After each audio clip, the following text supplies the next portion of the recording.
Hi everyone, it's Sarisha Rameshlall coming to you from the Red Corner Show in Johannesburg, South Africa. It's Women's Month in South Africa, and I'm showcasing 31 inspirational women from across the globe. And we're also celebrating the Red Corner Show first birthday. Today, I have Sarisha Rameshlall Komal from South Africa. She's an education specialist, an author, writer, holistic counselor, international leadership development and empowerment skills training facilitator.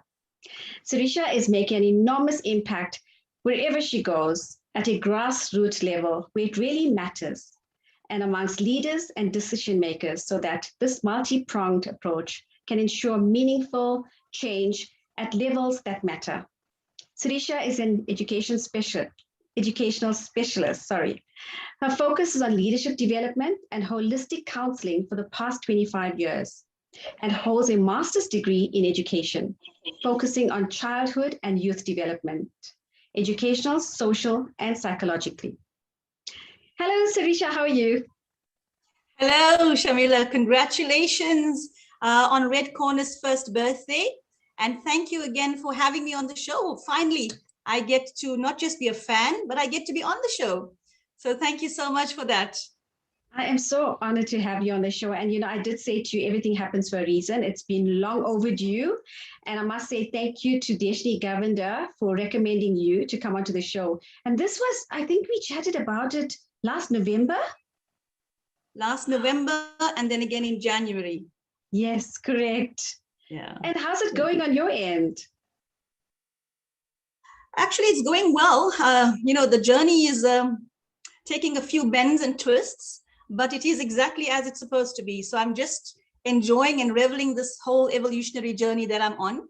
I have my days, no doubt about it. But I understand that it's very much part of the journey and it needs to move on. For sure. I think we all are going through this exact same thing right now, especially with COVID affecting all of us. But just to start off, please tell us a little bit about yourself, background, career, anything that you'd like to share with us. I think you've given quite a good introduction, and I really am appreciative of that. Thank you so much. But ultimately, I clearly believe that I'm an eternal optimist. I am by nature somebody who's very solution focused, very solution driven, but I'm also my worst critic and equally my biggest fan. So if I have to sum myself up in terms of, separate to the academic and separate to the kind of professional work and qualifications I have in terms of globally, I would say that ultimately I am an eternal optimist. I am willing to always find exactly what we need, given in the context of where we're at, because I accept that everything in life is very much part and parcel of a process. I'm a work in progress. And I give you the exact same respect and recognition. So I am non-judgmental. Let's just get on with living and life. That's the bottom line. I love what you said. I'm a work in progress. And I think that is something that a lot of women don't understand. We are learning every day. We are upskilling ourselves every day. We are definitely a work in progress. Of course, absolutely. Sometimes it can look as a cop-out. But really, it is. I feel it's far empowerment approach. When I acknowledge that I'm a work in progress, it allows me the opportunity to be vulnerable. So I can, and I'm willingly able to make mistakes, so-called mistakes, and I can acknowledge it, reflect upon it, and move on. And that's what is ultimately so important for us as people who understand we have a role to play, and we need to play it. But we are also on our own personal journey, which means that we're going to be making decisions that sometimes, when I look at my life and I think of the decisions I made even 10 years ago, even 5 years ago for that matter, and I think, really, girl, did you actually do that? And I just accept, listen, that's my journey. And I embrace it and I say, okay, what's next? There's so much we can take away from that. And I think it's all about acceptance. But how important is it for you or for other females to be empowered? Oh, that is, absolutely, especially that South Africa has Women's Month now, and we're coming out of 9th of August, where we are so proud. I mean, I salute. I did a wonderful program on the 9th of August in Kwamakuta, And the first thing we did was acknowledge that in 1956, South Africa, during the times that we understand the political context in our country, and still we were able to have some 20,000 women be bold enough, courageous enough to be able to say, listen, I know I am worth so much more. I know what I bring to the world. And they were able to get together and do it. And that for me is about self-awareness. That for me is about empowerment. And therefore, I think taking that as a lead, that empowerment or being empowered really is about being fully in your element, understanding exactly who you are. But more importantly, I think, is understanding who you are as a holistic being. Being so self-aware that I'm not just this physical, beautiful body, that there's so much more to me. And the more empowered I am by understanding the very nature, the all aspect nature of who I am, I'm able to know what I bring into the world. And this gives me courage, because at the different contexts and the different parts of my life, different facets of who I am is going to shine. And that is equally okay. And we aim ultimately to be so empowered that we're not just beautiful physically, that we actually are so emotionally available to whatever it means, to whomever it means, that we're sitting in confidence, we're sitting with courage. So empowerment is very important because it speaks of people being aware of who they are and what they bring to the world. And once we can do that as individuals, we are then able to know exactly where we can go, what our role in the future of the world is. I so agree with you. And you sound like such an empowered woman anyway. But just going back a little bit, talking about the 20,000 women and the march in 1956, 65 years later, do you feel that a lot has been done, or should there be more done now in terms of women, the role of women? Of course, there can be so much more done. The fact that we're still speaking about empowerment in 2021 means that there has been a start. The journey has started, but the fact that we still need to be able to be acknowledged, even in 2021, means that there's still such an imbalance. And we need to be able to create a balance by our actions, by you and I, by persons like yourself, in the platforms that you are working in the platforms that I'm working in, to make sure that we continue the journey. We keep the legacy of empowerment moving, because 20,000 women living in a context of 1956, which we already know were difficult times, but still a diverse community was able to do it. They still found the courage to do it. It means that you and I can equally do the same. Yes, and that goes with collaboration, and I always emphasize that. But Absolutely. Just talking about your workshops, you have a lot of transformational workshops. Do you want to share some of the topics or any brief content with the audience? Of course. Look, the transformational workshops have come about, and I'm very fortunate and blessed in that I've been privileged through a lot of collaborative work with many different NGOs, with very different partners in the world, global scenario, to actually engage with women in leadership positions and equally at grassroots level. And when I'm able to do that, there are a few kind of topics and themes that comes out that are very generalized. And whilst I don't want to, impose a monolithic women in one monolithic category, I still feel that there are certain themes that emerge even in any part of the world. For example, the fact that women still have low self-esteem, the fact that we still need validation from an external, these are the kind of things that, irrespective of whether they're in leadership, whether they're in working as NGOs, whether they're in the community, whoever it is, there are these topics that we need to address. And it is a global, what can I say? It's a global thing. It's not just global problem, a specific person. Yeah, it's not just unique to South African women, Yes. So the workshops that were created for me, because I'm I firmly believe and understand in holistic development, because I don't think that I am just one aspect of who I am. I'm far more complicated and equally simple, as being a human being. So the workshops that are created mainly cover the aspect of emotional intelligence, because I think the more emotionally intelligent we are, the more aware, and emotional intelligence for me focuses again on self-awareness. The more aware I am of who I am as a person, the more aware I am of who you are equally, because self-awareness allows me the opportunity to actually be humble about the way you and I are going to engage. Because if I understand myself and understand my triggers and I understand exactly what I bring to the world, I'm going to have the respect and humility to equally give that to you. And I think that comes from understanding my emotions, understanding that if I am an emotional being, if I'm going to be having triggers, all around me, you also.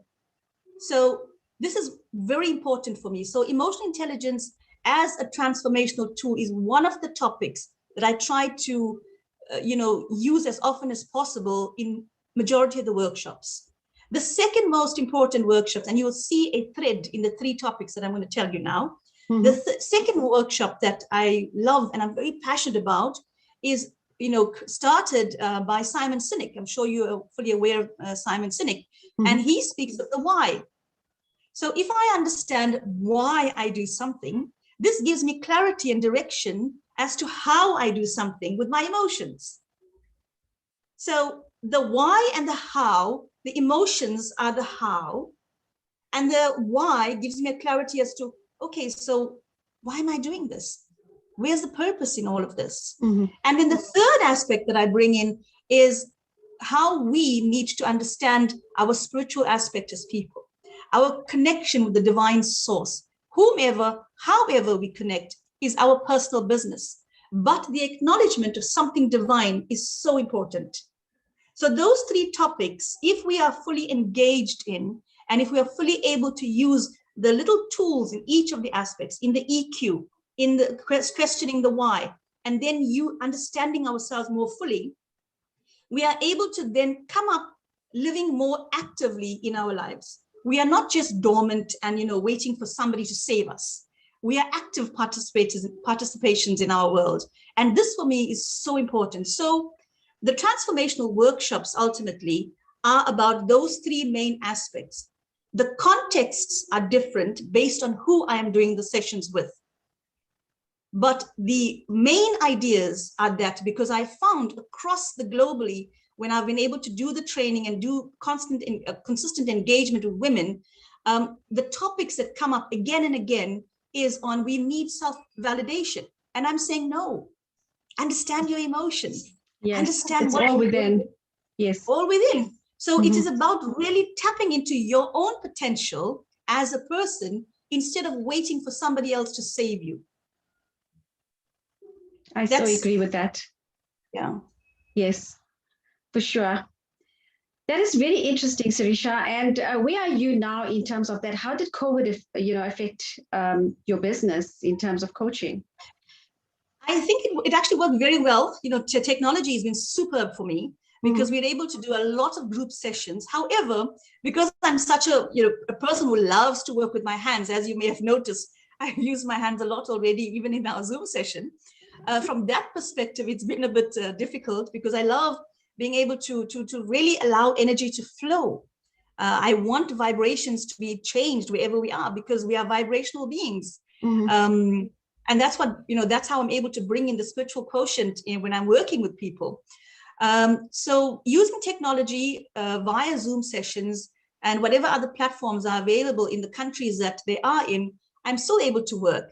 And since I'm back now in South Africa, I'm able to then physically see people. However, we're still following full-on COVID protocols, but it still gives me the wonderful opportunity to have face-to-face direct physical presence of people.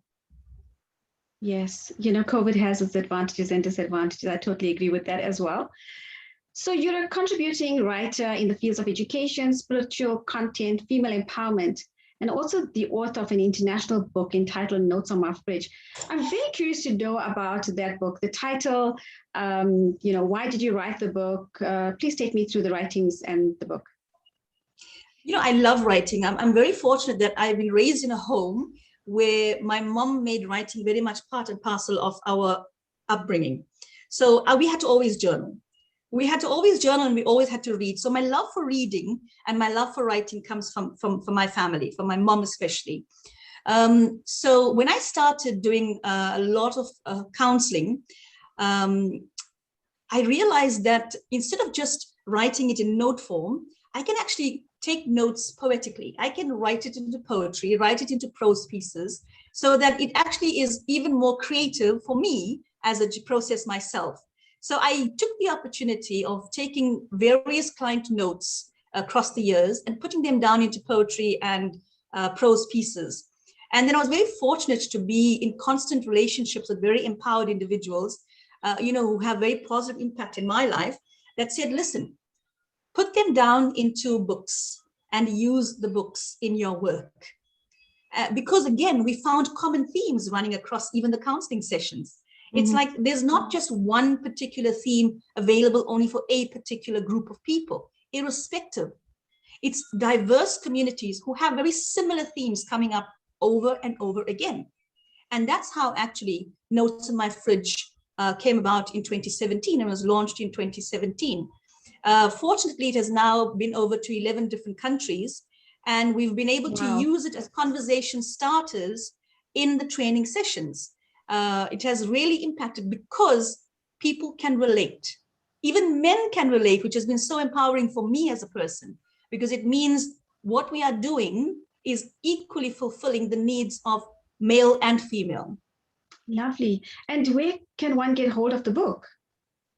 You can get a hold of the book from myself directly. I can on Twitter, on email, however you want to. I'm available on Facebook as well. We can communicate directly. There were people in 2017 and 18 who were able to get, who were part of the process of helping. So we did have different persons helping in the sales, but directly for myself is no issue at all.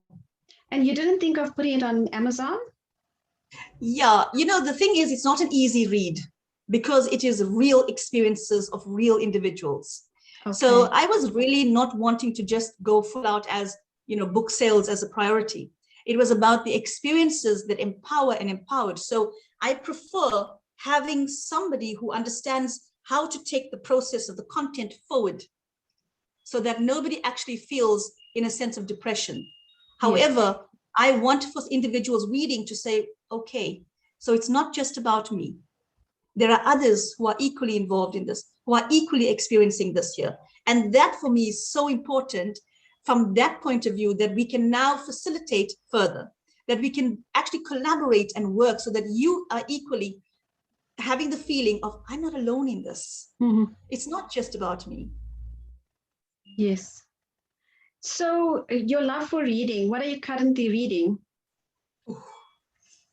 It's actually quite scary because I have an eclectic reading. I really have eclectic books that I read.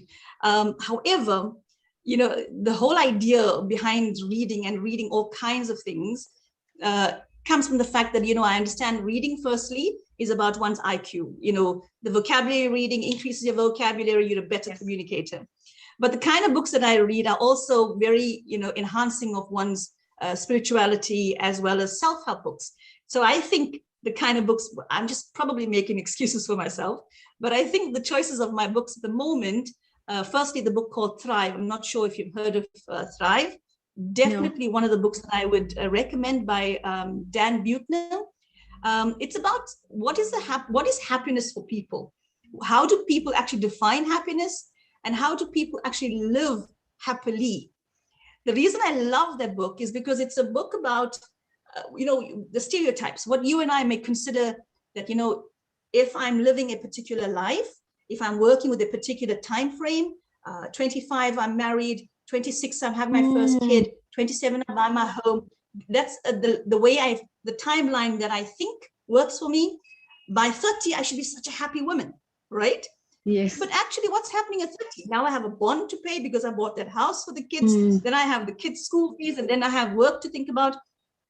So he questions all those things, those stereotypical ideas of what we think happiness is. And what I really appreciate about it is that he focuses on, again, the impact of spirituality in understanding what truly makes profound sense for us to live fully. And that is in the simple things, in being grateful for life. And I mean, all of us now know that during COVID, the one thing that stands out for all of us is gratitude. Yes, absolutely. The fact that we wake up in the morning. Yeah, yes. the gratitude for this birth, gratitude for this life. So that's the first book. And the second book that I'm liking very much at the moment is Lady Make No Excuses. It's a hard book again, which I said, right at the beginning, I'm my very own critic and equally my biggest fan. So this book, which speaks of Make No Excuses, talks about stop making excuses for where you are in your life. You're not the only one that's dealing with whatever you are dealing with. And then she comes up with all these wonderful solutions that allows you to recount and to give you opportunities to think about and be reflective and say, what really matters is that I'm living. What really matters is that I'm trying.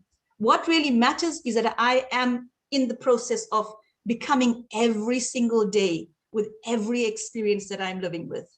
So yes, it's a whole, it's an eclectic collection of books that I love, but I feel that each of the different titles allows me an opportunity to become more holistic in my approach to life and empower me at every given step. I read something very interesting the other day. If you have nothing to be grateful for, check your pulse. Thank you. I'm going to use that tomorrow. How amazing is that? Absolutely. Simple and profound. It hits home. Exactly. Yes. Sarisha, we spoke about gratitude. What would you say are the game changer things in life for you? Game changer would be for me knowing that I am living in self-awareness. And hence, I think it is so vitally important that women especially understand that we are creators in this world. We are chosen creators in this world. We can procreate and we can create a whole different vibrational frequency in the world. We can decide by our choices. So for me, the one most important game changer is that I have to always make sure that I am consistently creating opportunities for me for self-awareness and holistic self-awareness.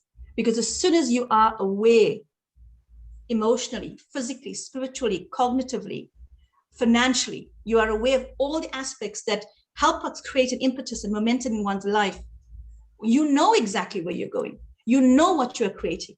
And by us knowing what we create, we are impacting on the world, because ultimately women are carriers of truth. We are carriers of culture. We can create the next generation, and we equally have responsibility to the generation present. So it comes with so much of responsibility. So the game changer for me, and the reason why I love what I do, and that's living with passion and purpose, focusing on education and focusing on empowerment, because it focuses holistically on I am a fully aware individual. Wow. And when I am fully aware, I know and I'm willing to learn at every given moment, so that I'm living in a momentum that creates a vibration that I want of the world. Ultimately, I want to be the change that I want to see in the world. And that's the bottom line. Love it. And, for the past 22 years, you've been a skills trainer, holistic counselor, volunteer. You've done numerous amounts of philanthropic work across various organizations, child welfare, NGOs, religious communities. Tell us about that. Take us through that journey. Being a proud practicing Hindu, it comes quite naturally for me. SEVA is very much part and parcel of who I am, how I was raised, right? Maybe just tell the audience, sorry, Sarisha, maybe tell the audience a little bit about SEWA, because they might not know what it is. SEWA is basically about understanding that it truly is in giving when we receive. SEWA is about doing more, irrespective and despite of what you may and may not have yourself. So this whole COVID pandemic right now, especially in Durban, KwaZulu-Natal, during the last month of July 2021, when the country went into riots, when the country went into such difficult political climate, we saw full SEVA in action. And it was not just the Hindu community, it was across the community, diverse communities stepping up and doing so much more, irrespective of the fact that each person has a story to tell of the difficulties that they are equally experiencing during this difficult time. And that's what is SEVA. It is giving when you yourself are not sure of how you are going to be able to get to give, but knowing that you can. That whole idea of abundance, the flow of abundance, it's available. Yes. Have the intention and have the courage to be able to do that. It becomes possible. It becomes possible, absolutely. Yes. Sorry to interrupt you, but back to your work that you do in communities. Yeah, so coming back to the whole idea as to why I love working with NGOs across the country, simply because, firstly, as I mentioned, it's very much part and parcel of being a proudly practicing Hindu woman, and most especially because when you are engaging with other individuals in NGOs, and of course we know how funding in NGOs are pretty scarce, I get to really engage with women with Herculean perseverance. I get to see women, social workers, who are still doing the best of the best, despite of the circumstances in which they are working with. And as much as I think that, you know what, I'm now doing training programs, I'm now part of the solution for the NGO, actually, by me working with them, observing them, engaging with them, communicating with them, they are actually giving me so much more, because they are fueling me to understand that this is what we can do. We can tap into our potential irrespective of what's happening in the world, in our world, in the context of wherever we are working today, because our potential is infinite. We just need to be able to be creative enough and outsource, firstly from ourselves as the greatest resource, because I think we as individuals are first and foremost the greatest resource there ever will be. Mm-hmm. Then we can step outside of ourselves. So the NGO work really, is very much something that I find fuels me as a person more than me actually being physically available or emotionally available, although it is equally in most cases a 24/7 job as well, outside and above my full-time employment. But I make no excuses for it, because it's the kind of energy that every person needs and deserves to give us focus and clarity in collaboration, in communication, and really understanding that every bit helps, every bit counts. I want to give you one example, if you'd allow me. Yes, sure. On Monday, which is the 9th of August, South African Women's Day, I was part of an NGO work in Kwamakuta. Actually, it is a place of safety that a young, beautiful, dynamic young lady, she is now running. She's the manager of the center, it's a place of safety. And this young woman is able to do what she is doing in spite of her challenges on a personal level, because she understands that she's an empowered female, that she can equally do so much. And the social workers and the women that I worked with, we did a couple of talks together. We did some empowerment programs together. We also launched an empowerment library under my dad's name. So we started the Rameshlall Randir Empowerment Library for the place of safety, because we have understood that when women need a place of safety, they don't know how long they're going to be there. These are women that have been abandoned, women who are being abused. And now they're at this place of safety. They get an opportunity to read books of a holistic nature, something inspiring, something to give them hope. And at this program on Monday, the women that were there, I was emotional, because I thought, I'm bringing in skill. I thought I'm bringing in something, and I'm the invited guest. Actually, I was very humbled, because each of the women that were there, and the beautiful thing about it was women from young teenagers right up to, I think the oldest person was 72 years. Still doing community work. Wow, that's amazing. Still giving back to the world. And that is the reason why NGOs play such a vital role in the world. And I think the fact that women our leaders in NGOs, are the persons that function, the heart of NGOs, is because we have this creative creator, we are consciously creative, creating a kind of life that we know is possible and deserving of every individual. There's so much space for women. If all women can get on board and just upskill themselves and like you said, find the inner self, the self-awareness, that's important. And just follow their passion and their dreams. But still, you know what? It still also is, quite frankly, an evolutionary journey. I don't think, when I do counseling, you find people really upset, like, I should have done this earlier in my life. I should have done this last week. And I'm saying, let's be a little bit gentle with ourselves. Let's just be a little bit gentle with ourselves. Move ahead. Move ahead. Now we know. Now we are aware. So let's take it from now. The now is the most important part of what we are living. I don't know what's going to happen in the next 10 minutes. But right now, yes, I still believe in the power of now. Yeah. And be actively participating in the power of now. Don't be afraid of someone's going to judge me. Someone's going to say, oh, look, who does she think she is? What does she think she has to bring? You should know that. And irrespective of what somebody else thinks, I should be able to know that this is what I have to offer. Yes. Quietly, calmly, with all humility and full courage, I should be able to bring it forward. Because at that given moment, that's all I have. At that given moment, let me then be courageous enough to do what needs to be done. Lovely. Sarisha, just in closing, your message for Women's Month, please. You know what? The beautiful thing is that born and raised as a fourth generation in South Africa, I think the legacy of South African women must flow through all of us, especially the diverse communities. We cannot stop what our mothers, sisters, and daughters have started already. We owe it to ourselves, and we owe it to the lineage of which we are raised and born into. Make sure that we move it forward, that we play it forward. And that, I have goosebumps. Sorry. And that for me is so important, that we acknowledge the women of the past, and we equally give acknowledgement to you and I, to where we are right now, that in this given context, I am going to empower myself, and I am going to be gentle with myself.